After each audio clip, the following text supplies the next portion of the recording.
Hello and welcome back to the channel. Thank you so much for joining me today. So you're joining me out with the Canon MP-E 65mm 1 to 5 times magnification macro lens. That's a big mouthful to say. So we're out with that lens. So the last time I was out with it, I was shooting it with no flash. So I didn't get, I think images turned out all right considering, but this time I'm out with the flash and I'm gonna see what images I can get. I'm not too bothered, obviously, as always. I'd like to get insects. But again, I'm not too bothered. I've seen some dandelion clocks I might have a go at, and just see what the difference it's gonna make, flash versus no flash. So that's the content. So if, just before we start that, if you are into outdoor photography, I do a lot of landscape and seascapes, woodland, all that sort of stuff. So if you're into all the outdoor photography genres that there are, please do consider hitting that subscribe button and joining me on future videos. So with that being said, let's jump into the content. So we have a little moth on that leaf, and it looks quite docile. It didn't appear to move when I approached it, so I'm going to have a shot at that one. It's been raining on and off. They didn't give rain today. They give quite nice weather actually, and it's a bit overcast, not very nice at all. So it's good for insects because they tend to take shelter when it's raining and rest up. So we find some tend to have to look under leaves though, rather than on top of them. So let's have a look. So we've got a 1:1 ratio on the flash, so it's full power, and our settings are ISO 1600, 200 per second because that's the sync speed of the flash, and f8. So that's our settings. Let's just see whether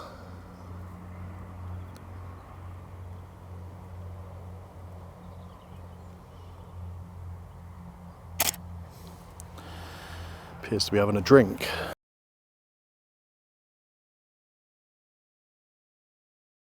So with that taken, what I'm going to do now, because it's quite hard to get in there, I'm just going to move this about because I've taken a shot and I'm fairly happy with it. I'm just going to maneuver this stuff around, and if it flies off, it flies off. But this will give us the ability to maybe get a better shot. Nope, it's flying off.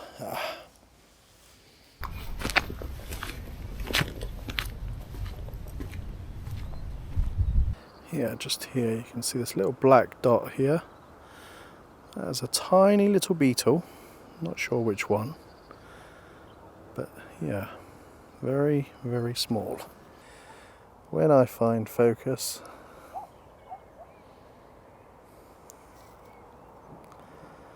it is the hardest thing to do with this lens.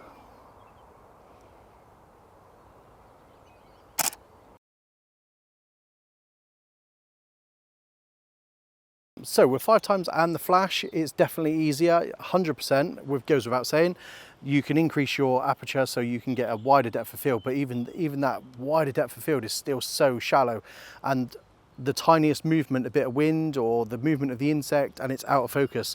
It can just move a couple of millimeters and it's out of focus. So it's still really hard with flash and all your settings bumped up. It's still really hard. So just be aware, if you do get this for macro photography, then shooting it on a tripod and stacking and using it for more creative stuff, like this image I did with the sugar cubes. So I stacked 3 sugar cubes on top of each other. Great for that, but insects is very hard. Just got a small little fly on the end of this branch here. He's quite docile at the moment. No, he's not, he's gone. Oh wow. Got a crane fly here though. That's pretty cool. Oh, and he's gone too.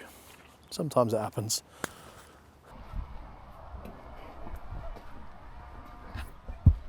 Looking for insects, it's a little bit like looking for mushrooms. So when mushroom season comes, you just stop wherever you are and you'll just start spotting mushrooms. So it's the kind of same thing with insects. Insects, they have a lot more sensors than we do, and they can detect movement and they can detect air pressure and all sorts of stuff. So if you just stop still, you're more likely to see insects, or they're more likely to be around you than if you're walking past something and disturbing the air and they fly off.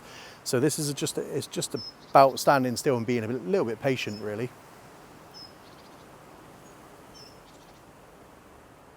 So there's a moth just on the end of this leaf here. I'm not sure how well that's showing up, but let's try and grab an image of that before it flies off.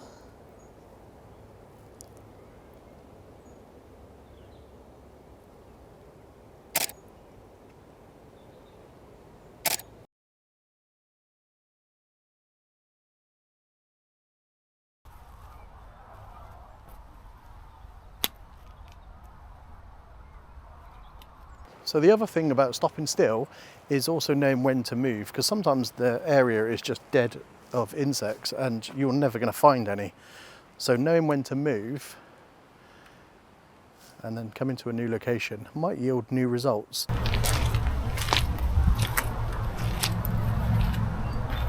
So taking these at 5 times, it gets really close to the subject, and what I obviously normally try and do is I try and frame the subject right in the middle of the frame, so then I've got cropping room all around it.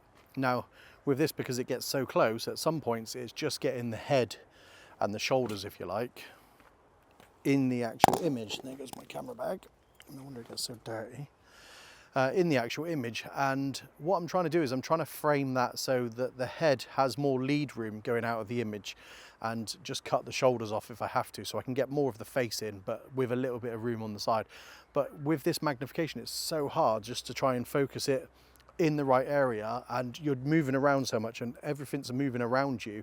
It's so hard to get that image in the right spot of it. So compositionally, I'm not really focusing on anything compositionally. I'm just trying to get it in frame, and then I'll play about with it in post and see what I can come up with.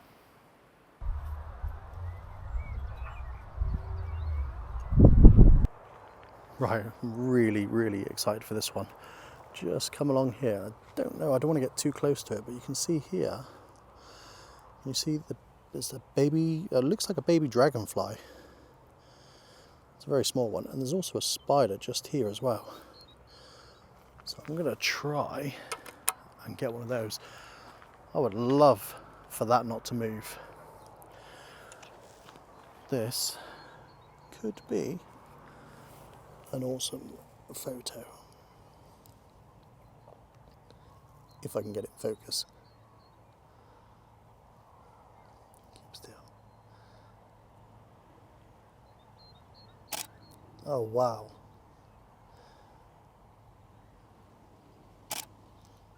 Wow, that is awesome. Please be in focus. Oh, please be in focus.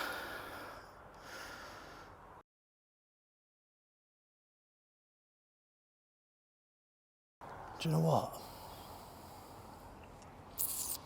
I'm going to try a tripod. If I can get that, I think I've got it in focus, but if I can get a better shot of that on a tripod without it flying away, I would be very happy.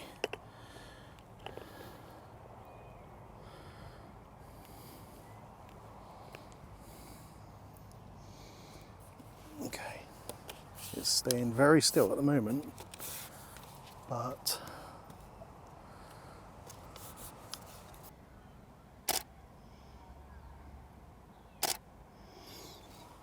oh yes, now that makes it all worth it.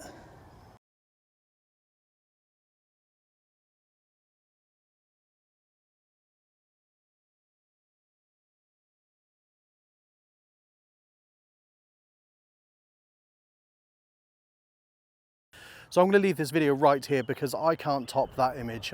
That is absolutely stunning. I'm so pleased with that.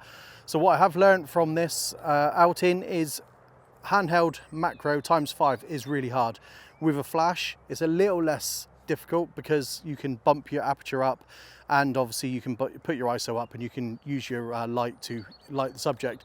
But that being said, it's still really difficult, and the way around it I've worked out by just because pure luck that this thing was on the leaf like it was, or on the stem like it was, that I thought I'll try the tripod on it because it's staying perfectly still, and there's not a lot of blowing on the stem. So I thought I might give it a go. So I put it on the tripod and it worked fine. I can obviously get it on the tripod, but just even by holding it and rocking the tripod backwards and forwards and just using one of the points, one or two of the legs to keep that sturdiness, it actually works really well. So even a monopod, if you go out with a monopod and shoot, you'll get some really good images if you can get the subject to stay still. So that just leaves me to say thank you so much for watching, and I'll catch you on the next one.